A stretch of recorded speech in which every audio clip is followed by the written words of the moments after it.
ফেনীতে ভারী বৃষ্টিপাত এবং পাহাড়ি ঢলের মুহুরী এবং কহুয়া ও সিলোনিয়া নদীর বন্যা নিয়ন্ত্রণ বাঁধের 20টি স্থানে ভাঙন দেখা দিয়েছে।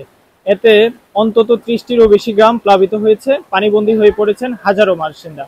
আমরা এই মুহূর্তে অবস্থান করছি ফেনী ফুলগাজী উপজেলার উত্তর শ্রীপুর নাপিতকুনা এলাকায়।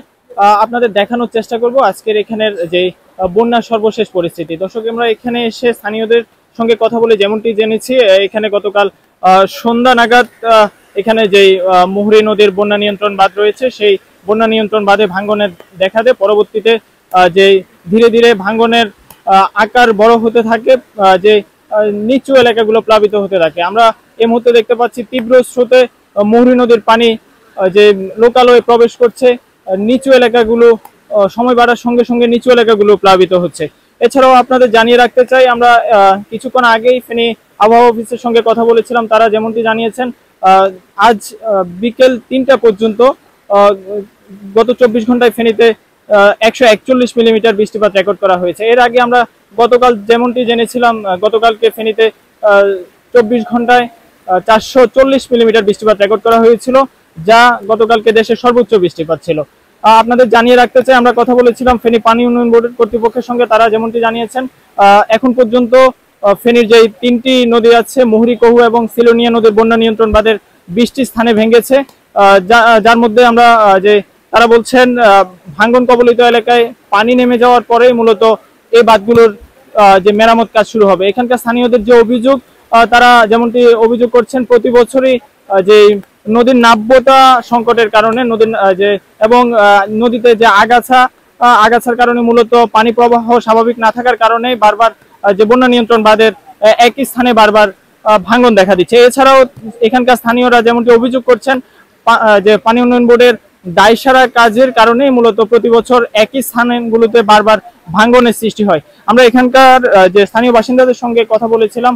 বন্যা দুর্গত যে মানুষরা আছেন গতকাল থেকে পানিবন্দী থাকলেও আজকে বিকেল নাগাদ অর্থাৎ 24 ঘন্টা পার হয়ে গেলেও এখানকার স্থানীয় বাসিন্দারা এখনো শুকনো খাবার সহ যে পানি সংকট এবং যে নিরাপদ পানি সহ পয় নিষ্কাশন ব্যবস্থার নিয়ে চরম ভোগান্তিতে রয়েছেন।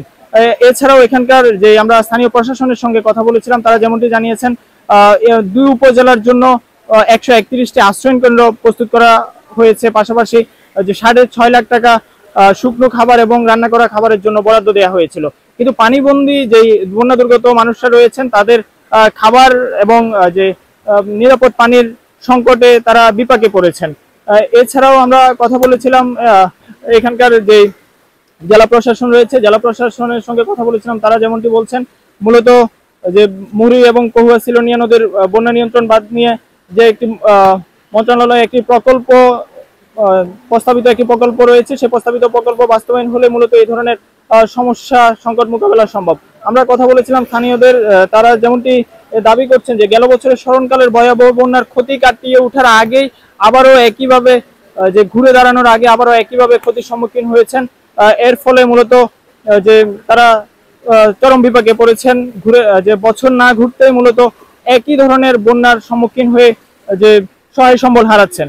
আমরা যে সর্বশেষ তথ্য অনুযায়ী ফেনীর যে 3টি নদী রয়েছে, মুহুরী, কহুয়া এবং সিলোনিয়া নদীর বন্যা নিয়ন্ত্রণ বাঁধের 20টি স্থান ভেঙে লোকালয়ে প্লাবিত হচ্ছে, নতুন নতুন এলাকায় প্লাবিত হচ্ছে। সর্বশেষ তথ্য অনুযায়ী 30টিরও বেশি গ্রাম প্লাবিত হয়েছে, পানিবন্দী হয়ে পড়েছেন হাজারো বাসিন্দা। আমরা যে এই মুহূর্তে আসলে যুক্ত হয়েছিলাম ফেনীর যে ফুলগাজী উপজেলার উত্তর শ্রীপুর নাপিতকুনা এলাকা থেকে, যেখানে মুহুরী নদীর পানি বিপদসীমার মুহুরী নদীর পানির যে বাঁধ ভেঙে লোকালয়ে হু হু করে পানি প্রবেশ করছে। এখনো যে নতুন নতুন এলাকা প্লাবিত হচ্ছে। স্থানীয় বাসিন্দাদের দাবি, তারা কোনো ত্রাণ নয়, তারা চায় সুষ্ঠু টেকসই বাঁধ।